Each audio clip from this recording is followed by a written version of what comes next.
destination. You just have to people from all over the world.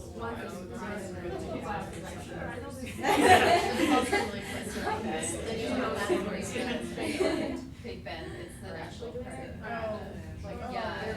There was somebody recommendation. Is it really beautiful? Oh my god, just like, oh yeah. It's so bad, I hate it too bad. She's watching. I like drove in through it. You know what I mean? So like,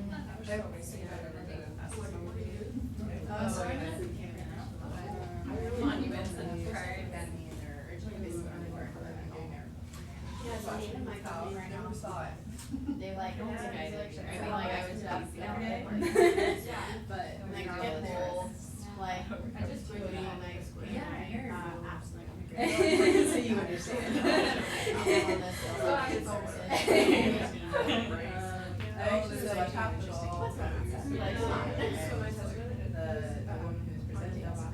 What would you do actually say? I never want to. So I was I feel like that's so pretty accurate. Policy called the workforce innovation and opportunity. What's it like to have a ritual? It's insane. Basically like. So we're working, we're like. That's why it was like people were literally like, no way. They probably desperately needed it. No, he said she should run things. Of course, that's right. Yeah, he was just like, the only way to get there. Right. He's like, we have QA engineers who are like, Yeah. But it happened our like, you know, course, workshop. it's for like a senior engineer.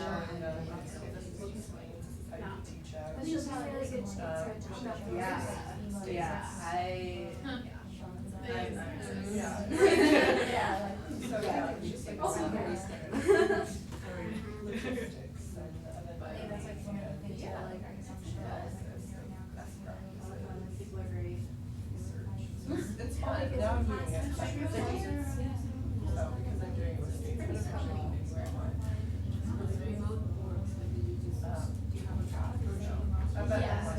So we use a software called Foray. Do you want to get into like In terms of. we Oh, so yeah, we had like our meeting. I was actually an intern. We were That's really great. Yeah, Just talking about like this idea of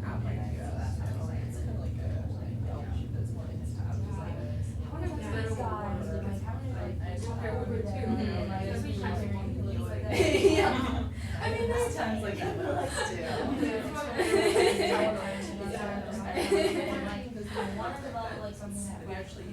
Yeah, it's definitely different. I didn't really know exactly what to do with that. It's nice to know. Yeah, like.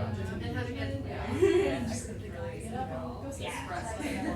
That's why I was like, So it was like, I really liked it, like that environment. Yeah, I like that part a lot. It really saves you time.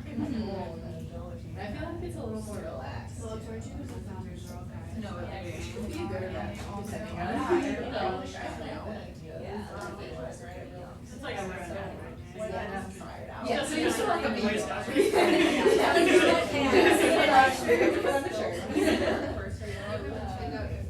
Yeah, it can visit, I don't want to say, I would just like, I probably want to for girls, because they're all like. For girls, but not For everybody. For everybody, but it happens to be a lot of minorities too, guys. I've heard. I've talked to a couple of really smart girls in there. Yeah, like smart girls, but just for girls. Yeah, so relatively frequent. Is it like when you're in a full-time like you just kind of just like go or something?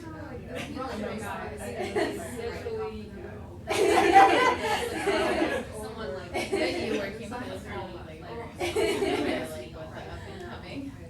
So Well, yeah, I know, my boyfriend. I think it was in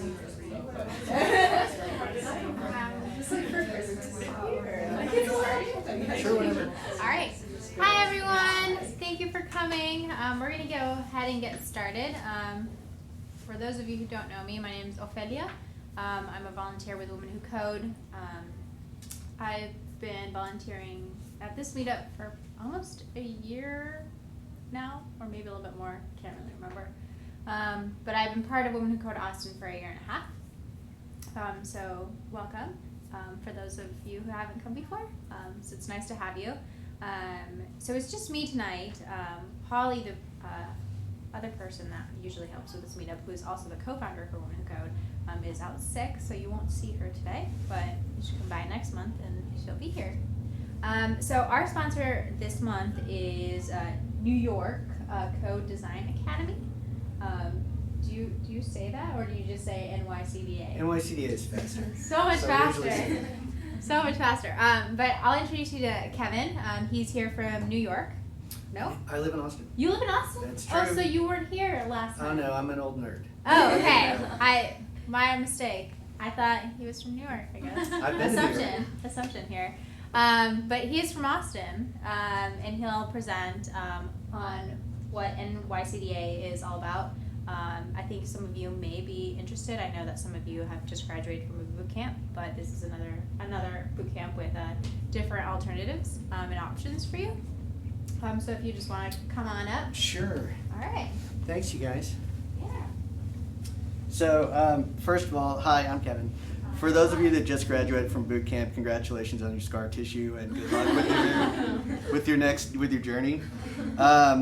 So yeah, just to because it can be a little bit confusing. The New York Code and Design Academy was founded in New York. We have campuses elsewhere. I run the one that's here in Austin. We're in North Austin. We're in between Steck and 183, right off Mopac. So anyway, like I say, I'm an old nerd. I've been here a long time. I put together a short deck, which I will kind of fly through. Some of you, if you have questions, just find me when we're gonna take a little break maybe after. Is that what we talked about? And I won't stick around for the whole thing, so you guys can have the room back. But anyway, I'm a big fan of the Women Who Code. Holly and I have been pals for a little while, and Trisha Katz has been very nice to me, and so I'm grateful that I've gotten to know the people with Women Who Code who I've gotten to know so far, and I wish you all the best in whatever your journey brings you. So anyway, with that said, let me tell you a little bit about NYCDA here in Austin. It's pretty straightforward stuff. Like we're a coding school here in Austin. There are a number of coding schools that are here in town. We do things that are probably in some ways very similar to some of the other schools, and we do a few things that are different. But I run that campus, and one of the things that we tout is that from day one everything is hands-on and project-based, and we're really big into the community aspect of what we do. And again, like I say, I'm going to kind of fly through these. Anybody who has questions afterwards, just come find me, but I don't want to hijack the room. We pull all of our lectures down and throw them up on the cloud in real time. So one of the cool things that I think that we do that I'm kind of excited about is we load things up to a program called Panopto, where basically if you go in and you see, say you're in the JavaScript section or jQuery or whatever, Ruby on Rails or whatever it is that you're learning in a given section, and you want to go back and brush up, not only can you go back and watch that lecture, but you can watch a lecture on a similar subject from any of our campuses around the world. If you wanted to watch it in Dutch, you could watch the one in Amsterdam. I don't know why you'd want to do that, but you could.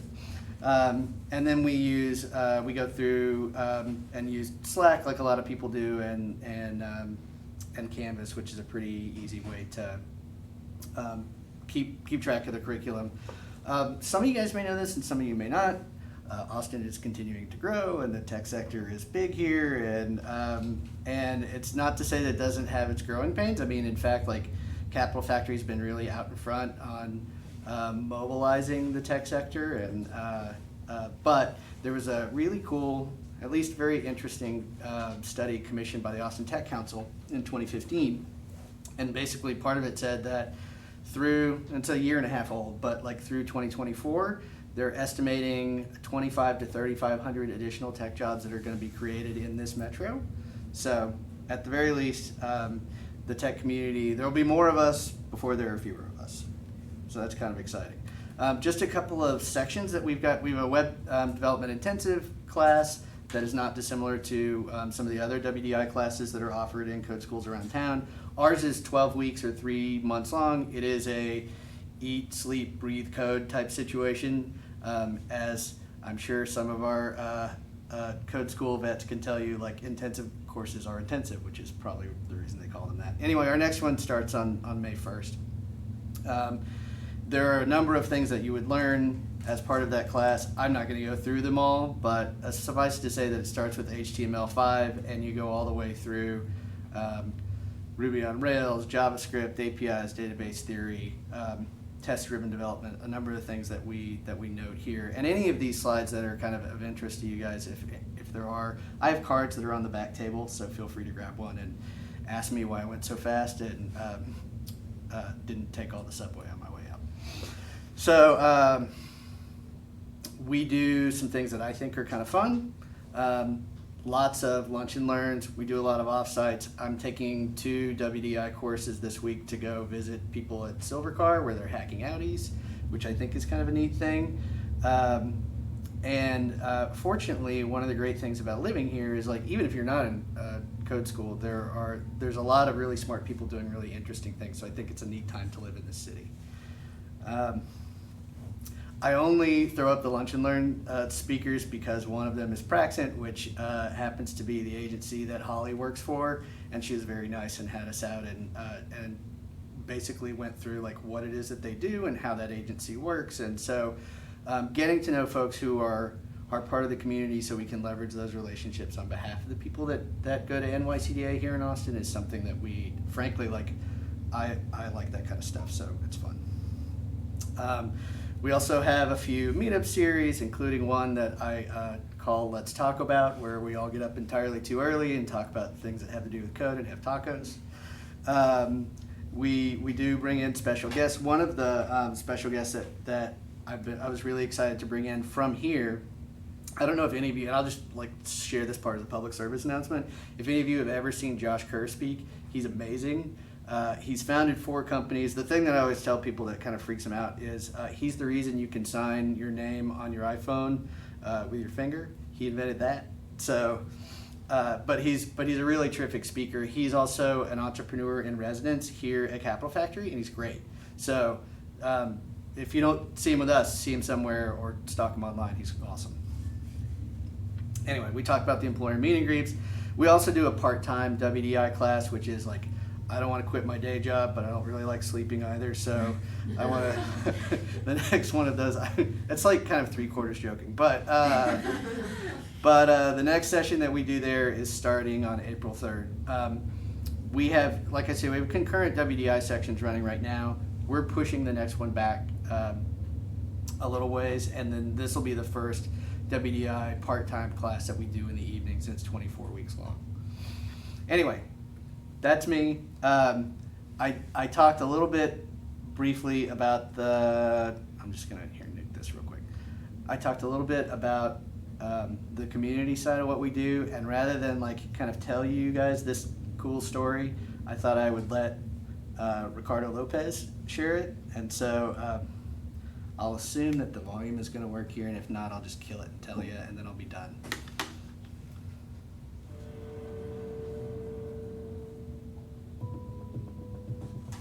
My name is Ricardo Lopez, and I'm a recent graduate of the WDI February cohort.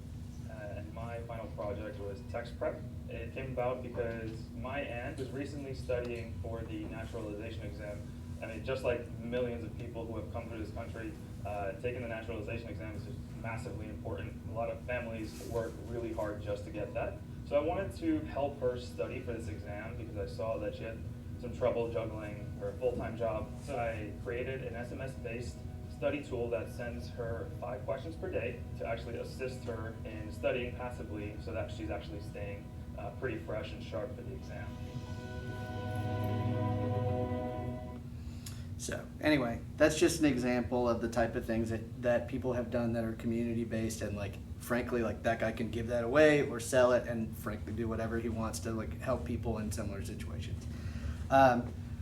We have an open house coming up on December 14th, which is a Wednesday, for anybody who's interested. I also have some collateral back there just to tell you about, like, what our class offerings are. And if you are interested and you want to learn more, but you don't want to talk about it tonight, I've got a little thing. If you'll just fill it out and drop it in the giant martini glass, then we'll touch base with you.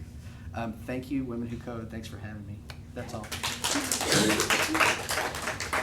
So I figured we could take a little 5 to 10 minute break. So if you want to talk to Kevin, you can. If you want to get more food, you can do that. Get more wine or water. And then that way Kevin can go on this lovely evening way. And we don't have to keep him here until the very end. So how about we take a 10-minute break and we reconvene? Thank you very much. Yeah.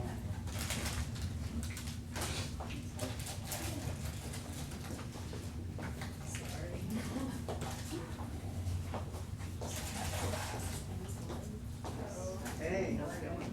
Morgan, how are you? Nice to meet you.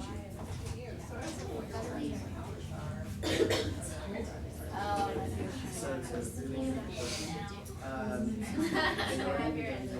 don't, I mean, obviously I don't know your situation very well, but this is one of our takes. I really started to The ones that we're doing right now, my assumption is, working on their give hiring systems or tool or something, you know, let's say. so far we haven't actually really. Startups, no startups, it's like really good at So usually there is. I know that it's going on. He's moving your It's not so much budget, a protest, it's like. aim for like half of the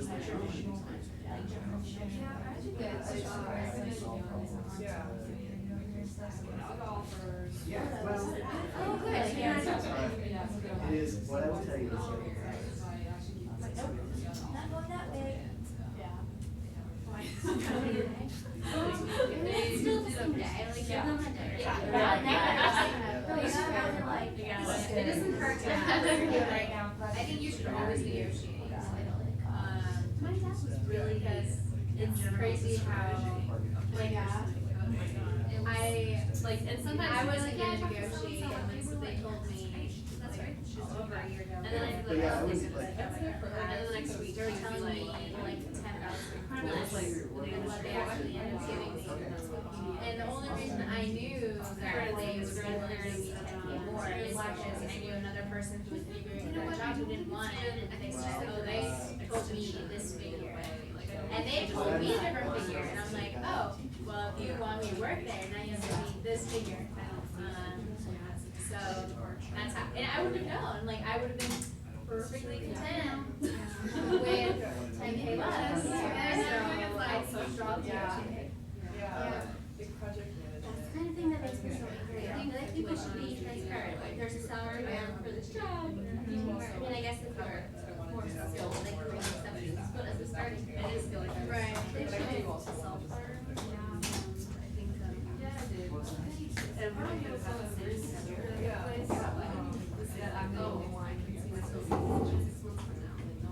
so are they planning on hiring him or? By all means, take a card. And, this is the open stuff. I wouldn't be scared. I mean, you make a decision and then it's hard. I'm so indecisive. I mean, it's easier for me to tell you what to do. Exactly. A lot of people tell me what to do. So, you know, like not being in your shoes is like very interesting. Like, you know, you can make a decision and then see what happens. And if it's not working out, then you just kind of like do something else. Like it's good for your next decision because that's the kind of thing that you'll need for your resume. Like the turnarounds.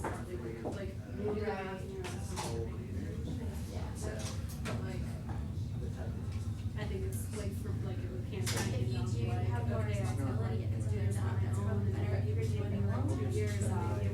I agree, or I can just, but there's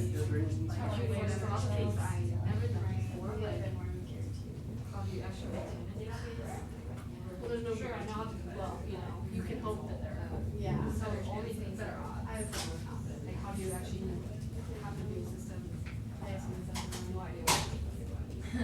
How did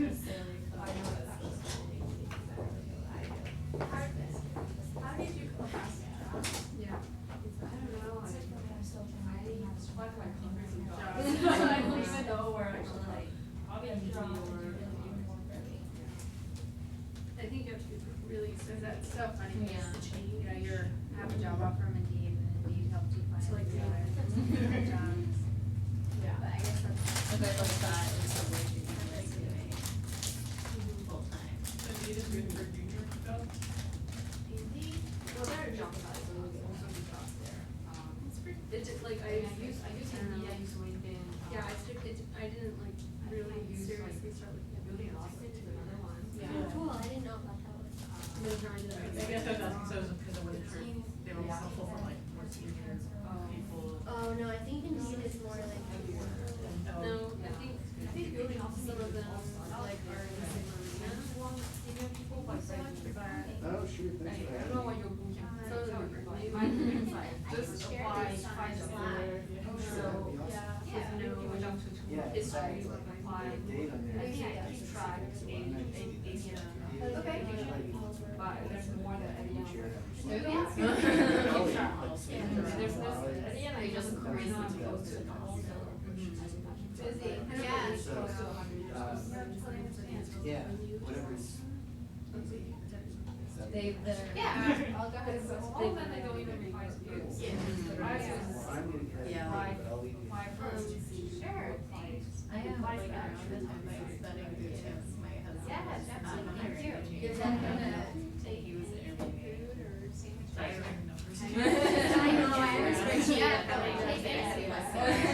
Everybody helpful for me, like insider information, because it's like, you can all come out feeling like you know how to Yeah, I code, think- you know what you're Oh, trying to that's do. right. Like, I it's like, I'm fine, like you're getting a interested job, in the you're website. saying your code, like, do you actually a lot, but I understand think that what I you're was, I doing, and like, definitely wanna do something that's very like factual. But maybe the finance side is And more do you feel like crucial. you do now? How about you? definitely. Right now, I'm It's okay. Well, like, part-time doing the thing about like UT Austin. Oh, Yeah. code. We finished in February. That's pretty. Oh, like. Yeah. Yeah, it is. Thanks, you too. Happy holidays. Yeah. Did you ever see the movie Arrival? Oh, I wanna see it so bad. It's so good. There's this point, like she's a linguist, so there's a point, this is gonna spoil it.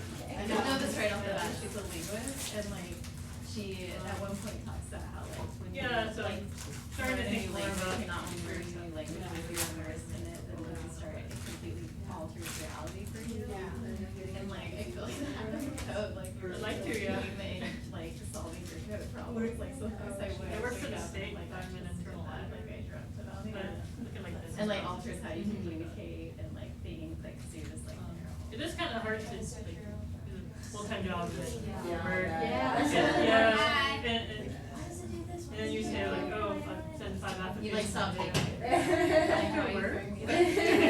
Obviously you're not. Why are you telling me I can't go there? But I was thinking for my future. Yeah, that's tough, cause like, it's not like, cause I'm not working to go, I did talk to You did something. Then it's like, oh, thank you so much. Like, so glad someone out there. Okay, I could do was there part-time. message. Yeah. Because I knew what was going on. Yeah, so I can't, like, Envision this for. But you should also see that. I'm 5 hours Yeah. before. Yeah.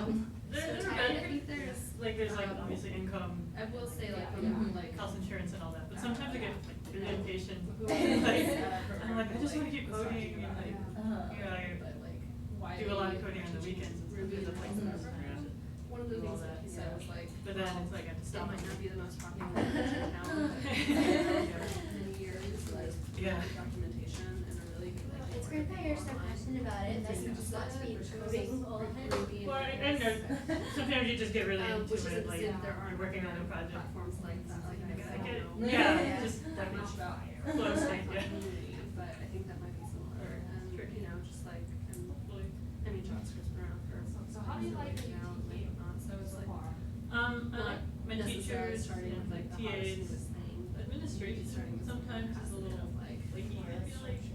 Yeah, a little more community behind it. There's been some so that turnover. you can see Sometimes what it's yeah. administration, sometimes I would it's say teachers for like a various lot of reasons, like, people oh, got jobs. jobs. aren't even coding in Ruby on Rails. So, like, But I think the sometimes teachers they are good, do it's one just that language sometimes model. administration will be like, oh, Yeah, like like, explain their schedule this thing on logic. this day, but then. That they can And to These make are apps, things that say, happen, or like, an employer felt they'll comfortable with communicate one thing to you, and using. it's not I think necessarily. one of them's doing Python, one's doing expected. PHP, and one of them's doing. Yeah. Is he doing web security? Yes, which I don't know what that means, but it's in No, Rails. sometimes It's in it's- Rails. But it sounds awesome. But God, teachers, you're it's like. fine. Sometimes the Mr. teachers Robot. will notice Yeah. like some errors in the curriculum. They'll like Yeah, fix it it up is because there's like a about- central yeah, organization. It is that web fixes it all. I think, is he the first one actually working in Rails? But the teachers are. No, because That's like the we strong have point. someone who's working at Move It, which is here. Which is good. Yeah. It's very It's a Ruby apprentice, which I feel like is ideal to be an apprentice. Hello, me again. Sorry, we'll just get moving. And then if there's time afterwards, we can go around the room and introduce ourselves. I don't know if that's something you guys are into. I typically like those interactions because you get to sort of hear about everyone else, and then it's easier to like, try to connect with other people who might be in a similar situation as you. So we can do that afterwards. But is Mona here? Mona is not here. Okay, that's fine. Beth, you're next on the list. I just looked at what you were. You're talking about Node. I know that. Oh, but okay. It's so funny. It wasn't specific, so. Yeah. Alright. So it's just kind of a general. I went to the Node conference that just happened in Austin, and so I just wanted to talk about some of the key things I learned and took away from that, and experienced, and a bunch of fun stuff. Beth, do you want to give us a little background? Yeah. So I am sorry. This is also my first Mac, and I don't know if I've ever If you plugged pull up the into a. dongle, it looks like you might have an HDMI port on that computer. I do have an HDMI cord. I know that. Yeah, so I have been a part of Women Who Code for probably about half a year now. I am currently in a boot camp called Full Stack Academy, and they're based out of New York, but I'm part of the first online cohort, which is super exciting and a little terrifying, but it's been a fantastic experience so far. I'm about halfway through, and yeah, that's pretty much me. Let me grab this Wi-Fi. Sorry. I feel like this is poor preparation on my part.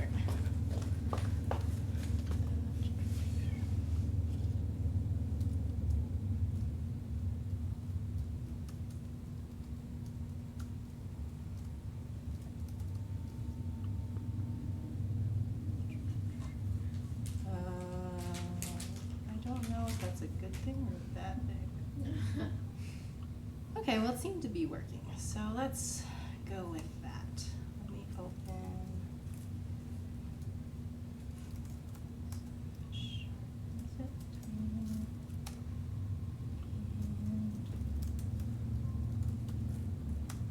Okay. Let's expand this and.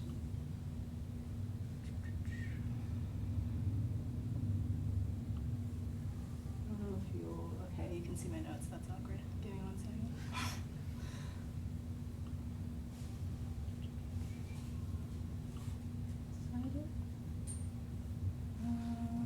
Okay, cool.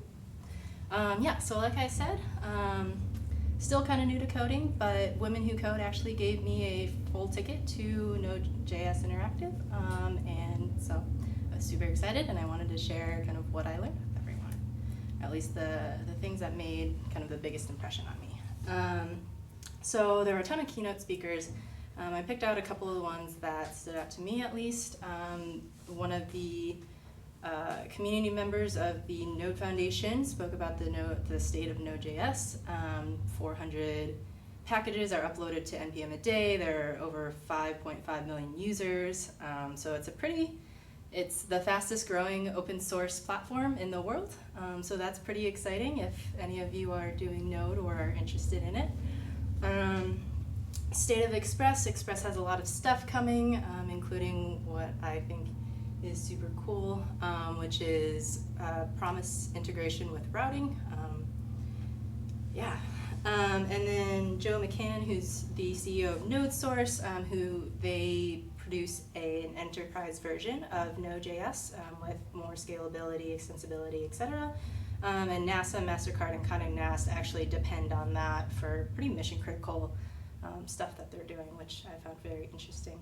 And then Andy Hoyt of IBM spoke a lot about Node's role in the digital revolution, how it's kind of transforming the APIs that we use and that different apps out there use. He painted kind of a picture of when we're ordering food online, we'll do it through an app, and then once we get to the restaurant to pick up our order, then we can also book parking through an app, and then once we get in the restaurant, we can say, hey, I'm here, and grab your food and go home.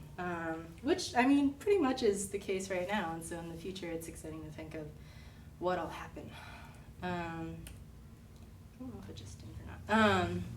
So there are two talks that I think made probably the biggest impression on me. One of them is, both of them actually have to do with open source, and one of them is by someone who has contributed to Node and is a pretty big active contributor right now. But his journey was not always the easiest. He talked a lot about how originally they had an open governance model, and so while that was going on, they were very open with their board meetings. They had Q&As all the time with the community so that the community can pitch in and ask questions and do things like that. And it got to a point where they had transitioned leadership, and that was no longer the case. And so he got very frustrated, very disconnected with the open source world. And then probably a couple of years later, found a talk by the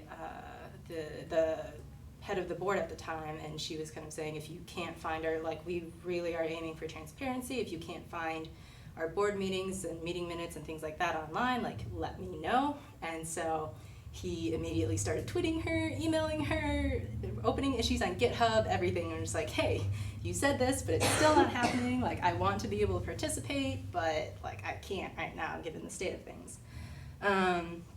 And so they eventually sent him like the most recent board meeting that they had, and the first thing he did was go to GitHub, open a PR with that attached, so that everyone could see that if they wanted to. And so that's just kind of a tale of maybe not the easiest journey through open source, but sometimes it does take persistence in order to be able to get through that world. And so his key points where you can contribute even if you don't know how to or don't want to write code. He pretty much, his contributions are in the documentation, in the board meetings, in pointing out issues, things like that. And a couple of his tips that I thought, a lot of, I think, joining open source tips are kind of, oh, like, talk to this person, and like, it kind of paints a little bit of a rosier picture than it may necessarily always be. So a couple of his more realistic tips, I think, were don't assume that you're always right. If you do make a PR, understand that sometimes you can be wrong and be okay with that, and people are just trying to help you just as you're trying to help them. Instead of going to an issue and just saying, oh, this sounds interesting, what can I do? Research the problem and maybe try to offer solutions as well. And that way you're not kind of coming in with just a blank slate. Your work will be scrutinized, and you'll have to be okay with that. It's just kind of a nature of when you're working on projects like Node or Express or big things that a lot of companies depend on. You got to get things right, and then be patient and persistent, which is kind of his whole journey. So the second one that I attended that made a pretty big impact on me was A Beginner's Guide to Reading the Node.js Core Source by a guy from UC San Francisco, I think. But he basically outlined a couple of the steps that you can take to read Node or really any other core source. And that was start with the API documentation, as that's where you'll find a lot of use cases for what's actually in the code. Then read the source code of the APIs that you've read. Read the tests for those same APIs, because there are some things that you can only learn through those tests. And then also take a look at some of the dependencies that those APIs depend on. And that way you'll get a kind of more complete picture of the code and what it's supposed to be doing, and kind of how it fits in together with everything else than you would maybe normally.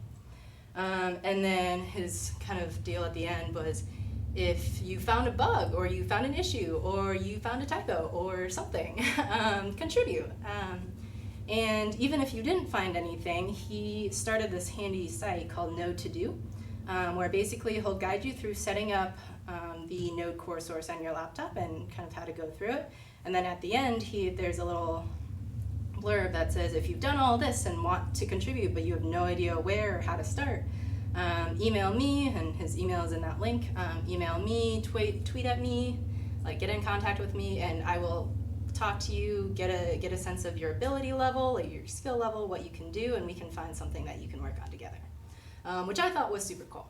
And he also has a Medium post. If any of y'all want these links, I can put this publicly somewhere. But he also has a Medium post that goes into much more detail that I think was super interesting. So a couple of the other talks I found really cool. One was about the different kinds of bots and how to build one. The background of this is actually from one of those bots called Soft Landscapes, which if you're ever looking for like something super calming, it's like really nice because it's just like all these pretty pictures and mountains. And so they generate all of these with a bot that will match up colors and textures and all of that, which I think is super cool. And then the other one that I really liked was Tiny Neighbor, which is just like these little houses. Are they just images? Mm-hmm. Oh. And they're generated every probably couple of hours, judging by the timestamps, by some bot that people build. Nice. Yeah, so I think that's super cool. Testing and automation. Testing is something that I'm still trying to get better at. And kind of the main takeaway I took from that was the 80% rule, which is that you can do 80% of what you want with just a few core, I guess, commands. And if you learn those, like, you're most of the way there.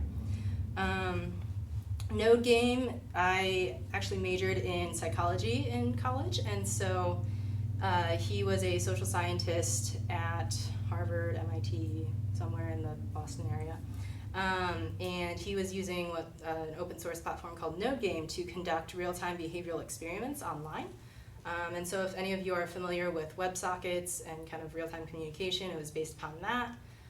And I thought it was super cool. He was demonstrating a behavioral game where one person picks how much. So you have, let's say, $100 total that is going to be split between two people. And so one person will propose a split, and then the other, who is sitting probably thousands of miles away on another computer screen, can say, I accept, I reject, and then that goes back. And so it's kind of, I don't know, it's cool. And it's kind of a marriage of what I did in college with what I'm doing now, and it was super cool to be able to see that. And then the last one was understanding and avoiding the most common node security mistakes. I don't know very much about security, and Cece will be talking about authentication, which I'm excited about. But so that was really interesting.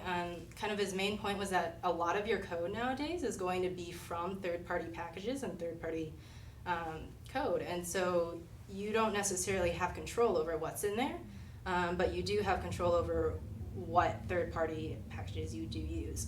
And so this kind of led to a cool moment later in the day where one of the things he talked about was people, so in input forms, you can sometimes, if you know kind of the back end of the input form and what it's checking for, you can actually overload the server that will check that input form by just making a really, really, really long string if you don't kind of limit that. But later in the day, I was working on a workshop with one of my classmates and saw when we were NPM installing stuff in the console, there was a warning. This package is vulnerable to regexDOS, which is what that's called, attacks. You might want to upgrade it. And I was like, hey, I know exactly what that means and how to fix it. So that was really cool. So the experience as a whole, there was a very distinct lack of women, which I think is part of the reason we're all here today. All the keynote speakers were white men, and I was kind of sad to find that out.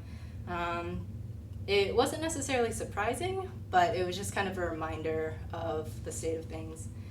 But on the bright side, they did a lot of cool things like provide on-site childcare, gender-neutral bathrooms. They had a really strict code of conduct, and basically were like, if anyone reports you doing any of these things, like you're kicked out, like no questions asked. And then Google was there, as they probably are at a lot of these things, and they were doing coding challenges with their new Google Cloud platform. So I got to use their Vision API and their Speech API, which I think the membership to like their cloud platform is a lot of money a month. But they were demoing it, so I got to do it for free. Learned a little bit of Vim while I was at it. I had no experience with Vim before, and I still am terrified of it. But I also won a Google Cardboard and Raspberry Pi, so that was pretty cool.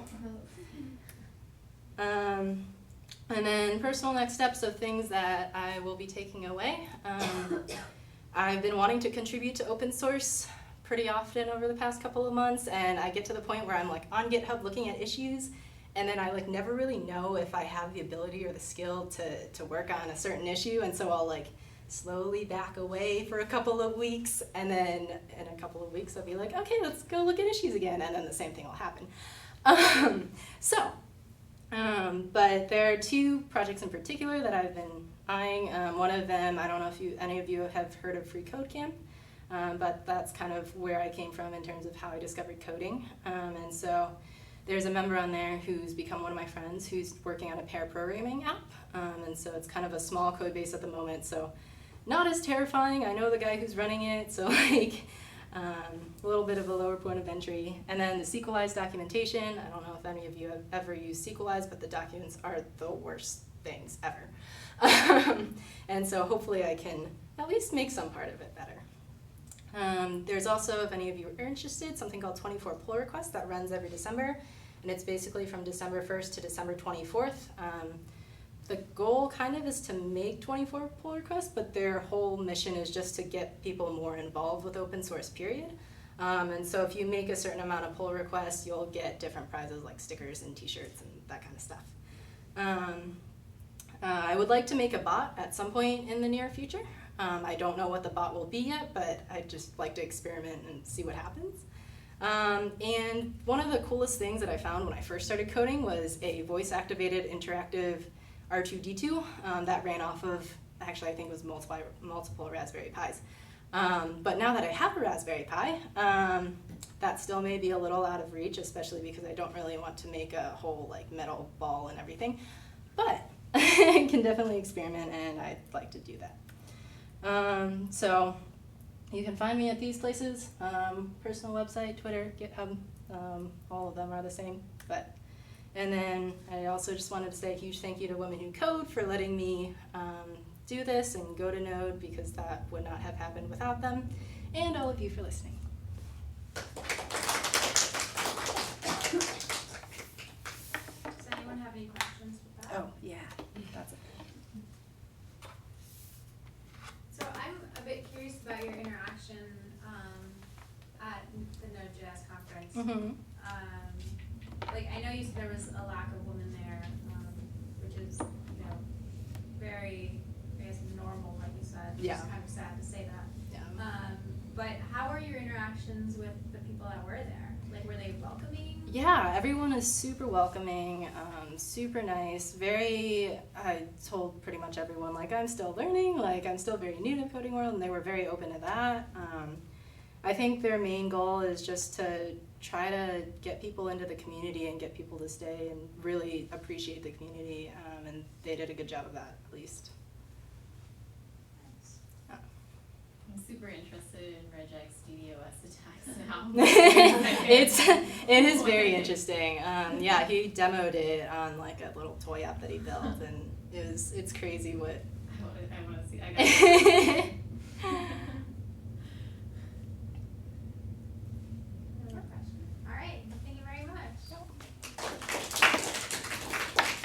If anybody is interested in the full stack program, feel free to talk to me. I'm a huge fan of them, but I may also be biased. Alright, CC, you're up next.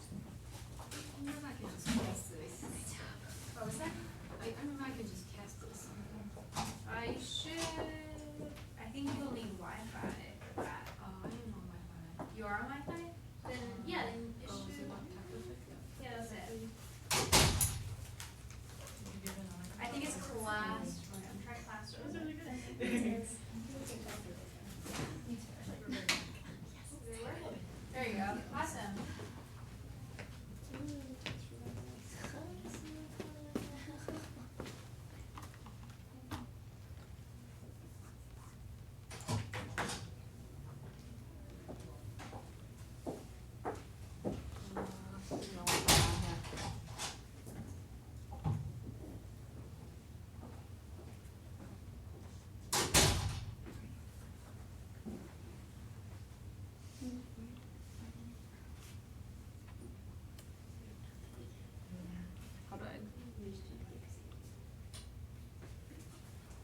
How do I full screen this?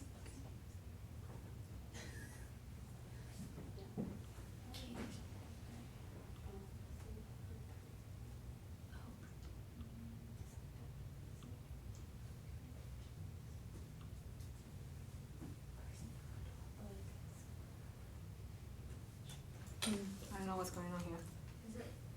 Is it being cut off? Yeah.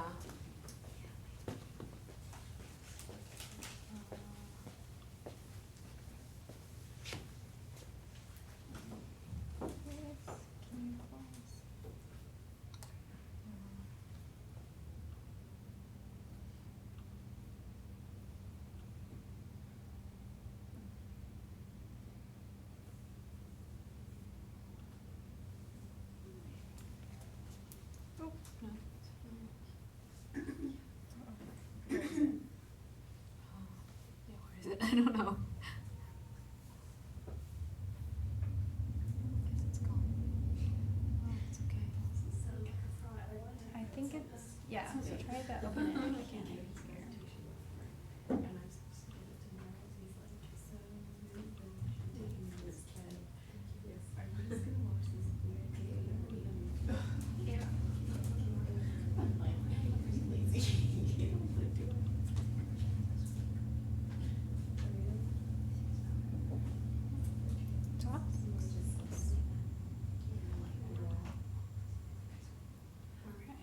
Now click present.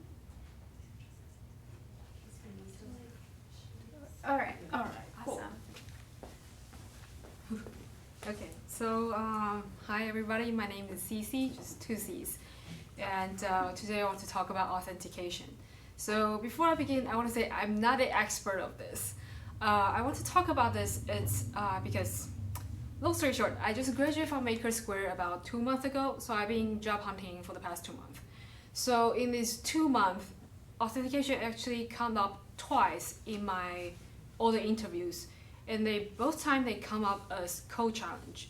And for those people that haven't gone through job hunting hell, code challenge is when the interviewer will give you a project or a question to work on, and you actually have to code them, and they will basically decide like how good you are based on your code. So that means you have to know authentication, and you actually have to know how to implement it. So yeah, that's why I decided to do this, because long story short, that's why I decided to do this. So what is authentication anyway? So authentication is basically we're trying to decide if you are who you really are. So for example, if you're going to a bar and they require you to show your ID, and they will check if your ID, if the picture on your ID looks like you, and that's basically authentication. And the other term that comes up a lot with authentication is authorization. And authorization, it's slightly different. It's basically checking if you have the privilege to some resources. For example, if you go into the bar, they check your ID, and then they make sure, oh yeah, you are the person of the ID, the owner of the ID, and they'll check your birthday. And if you're too young, they will not grant you the access to their bar. And if you're over 21, they'll let you in. That's the letting you in is authorization, but comparing you with the ID is make sure the ID belongs to you is authentication. And today I'm just going to talk about the authentication part. So, checking ID is one thing in the real world, but the most common authentication methods now in the web world boils down to these two: the form authentication and the OAuth. And form authentication is basically just checking your username and password. And this is Instagram's login page. I just screenshot it. And I mean, you've seen it a million times. You enter your username and your password, click login, and you're logged in. And this is an HTML form. So that's why they call it form authentication, like instead of username and password. I mean, in the old times they have other ways to do it, but this is all it comes down to now, like form authentication, just username and password. So in addition to that, like you will see this kind of thing more and more. Login with Facebook, login with Google, login with your Twitter account. You see that a lot, and that is done through Auth. And we'll talk about it later. And this is the basic of form authentication. This is pretty straightforward. You enter your username and password in the HTML form, and when you click login, and you're sent an HTTP request to the server. And the server basically will query its database and then compare your username and password and make sure they match. And if they match, they will start a session and then give a special session ID that's associated with you, and they will send back that session ID as a return HTTP response in the cookie. So that way you don't have to log in every time, and also the other reason, like they do not send, you don't have to send your username and password around all the time, which, you know, it's bad. It's if you want to, it's just bad in general. You don't want to send your password around a lot. So that's kind of like the overview. There's a lot of simplification on that, but that's kind of what happened when you actually click. And one of the important things to know is when you're actually sending your password to the server, for example, when you first time you sign up, the server have to store your username and password into their database. And if you're the one actually writing the app, it is a very bad idea to actually store the password in your database just as it is. Because if your database got hacked, which can happen, then everybody's username and password is out. And you may think, I mean, it's just one site, like, what's a big deal? It is a big deal, because I'm telling you, I use the same password for my Facebook, for my Twitter, for my Chase account, which is terrible, like, don't do that. But that's what people do, and so, like, I don't want, like, if my Twitter got hacked, now I lost my Chase account, that's just terrible.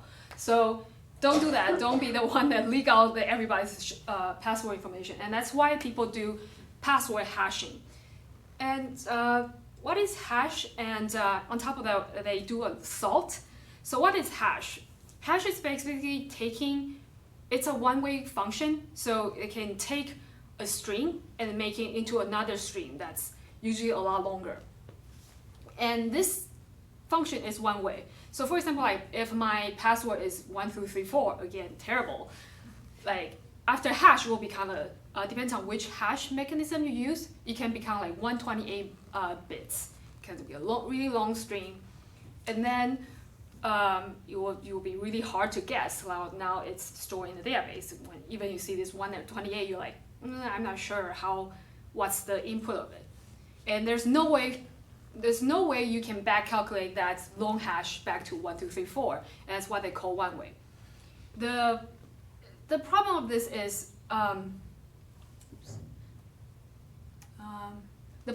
is there's a lot of common password that people use. For example, 1234 that so many people use. So there's a limited amount of hash algorithm. So if you know that what hash algorithm that this site used, you can kind of guess, oh, if this is this string, this is probably 1234. So that's why they have an additional thing called salt. And salt is an additional random strings that you added to your password first, and then you do the hashing. For example, like my password is 1234, and your password is 1234 as well. But my salt is ABC, and your salt is DEF. Then when we hash it, then the whole things that got hashed is mine is 123 ABC, and yours is 1234 DEF. So now the hash output will be different. So it will be very hard for people to create this lookup table to check what is your actual password. So that is one of the most important security measures people use, and one of the basic that you really should know when you are doing this username and password. If you're doing this, just username and password. So this is a lot of trouble, and that's why people start to do this thing called OAuth. And what is OAuth? Yes. Oh, sorry. Do you have to use the remote for that? It was just working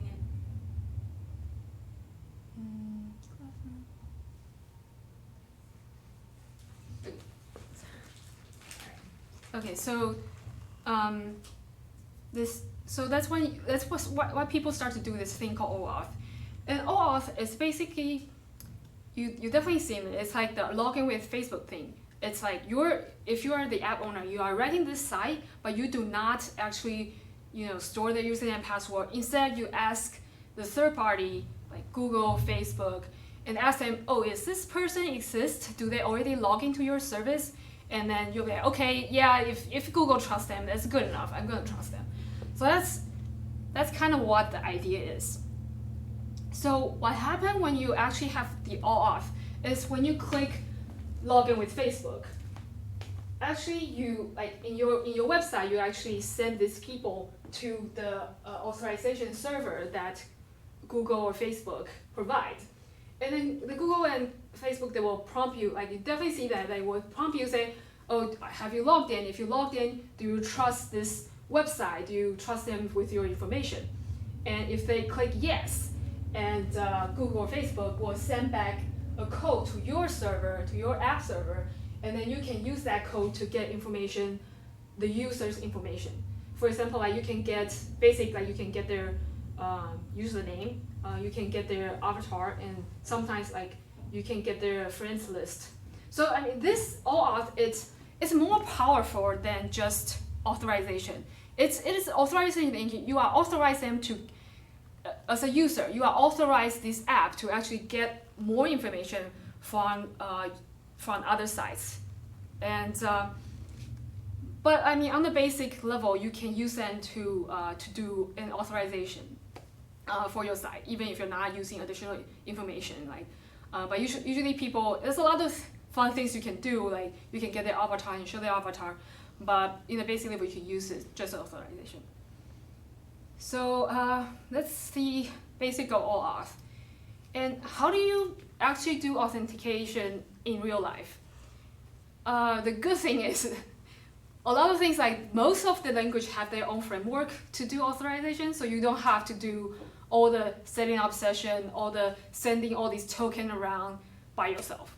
I know I use JavaScript, and I know JavaScript use Passport, and I know another thing called Auth0. I'm not sure if it's a JavaScript only or what, but I know it's another one.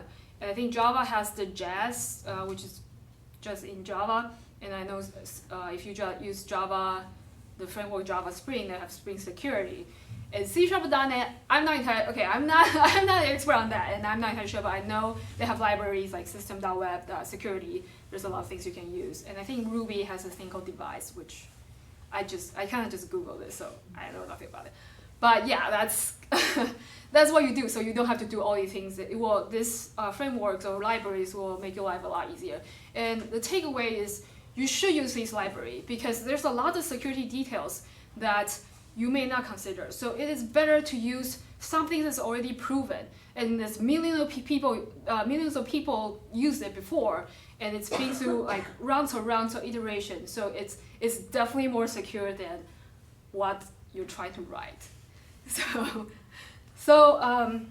And I think it's just good practice, like trying to reuse other people's code, reusing other people's code. I think it's what makes you a good programmer. So that's my talk today. Thank you. If you have any questions. So, in the apps that you've created, which type of authentication have you used? Or what's the easiest to use, I guess? So on my code challenge, all of them want the username and password, so form authentication, because they want to make sure you know you have to set how do you set the session, how do you set the cookies, and they want to make sure that you know you have to hash and sort the password. So that's kind of the points if you're doing a coding challenge. That's what I'm looking for. I think if I'm making a website, if it's a small website, I probably will use OAuth because I don't want to deal with all that. So, and then plus you got a little bit more information about them, about your user. So, but I don't know. I just graduated from Makerspace. I'm still a junior developer. So, but that's what I think. Any other questions? No? All right. Awesome. Thank you. I know that there's someone else on here. Janine. No? All right. So we don't have any more scheduled lightning talks. So what we can do is we can take a little break and then go around the room and introduce ourselves if you'd like. Or if you just want to mingle, that is also an option. I don't know what you ladies are interested in, but does anyone have any strong opinions? It'd be fun to go around. It'd be fun. Okay. Do you guys want to take a 5-minute break and then reconvene? Is that cool? Yeah. Awesome. All right, so we'll be back here at like 8:01, 8:02.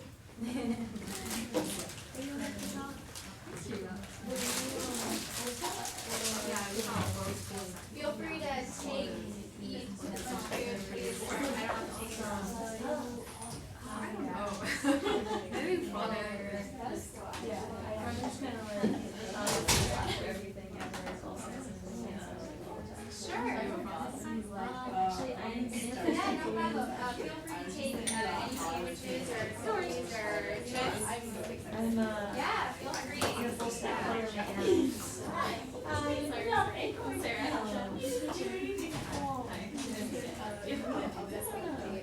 you a I actually had a question for you. So I just finished at the boot camp and we did the device support. Man, it's handy. I totally like I love everything you said. I was wondering if that's curiosity, like when they let you do a Java authentication, do they want you to do your own authentication? Or do they want you to use it? Actually, there's two different. One the company, it's like a whole website. Jeez, that coding challenge is like Oh man. good. I feel at the end I got over, but yeah, but it was long. It was a big website including plumbing and So you did everything? yeah, and I used passage. But actually, I did. Yeah, I guess. Did you use like a package? Okay. The other one, like, it's the same one. I use JavaScript, but don't use anything. So you have to do everything. We can use I did not do yeah, so when I got that coding challenge, it was like right before Thanksgiving, and I got right after. Yeah. So no.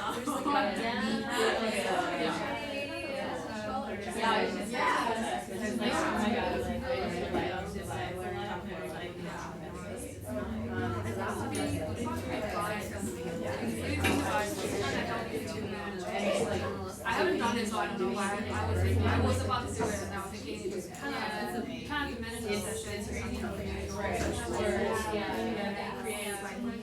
So how does it work? Do you have a time? Yeah. Cookie should be so.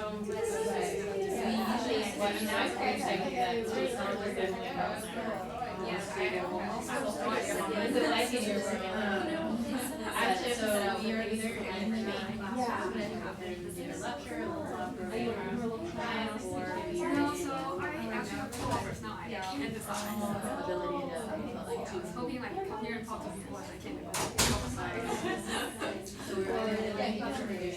Yeah, so one is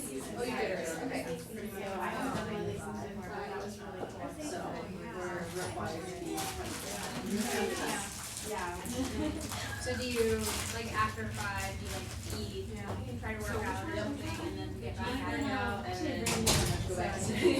oh yeah, see that's hard. I know, I'm like moving over now.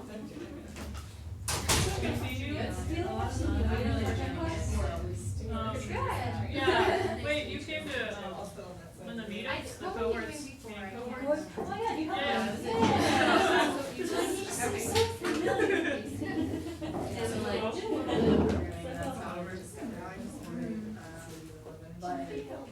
I know, I have another friend that went, she's going to, yeah, she's a month. It was also. She started on October, so she's. It was not. She would be in my cohort then, because I started coding. So eventually. Good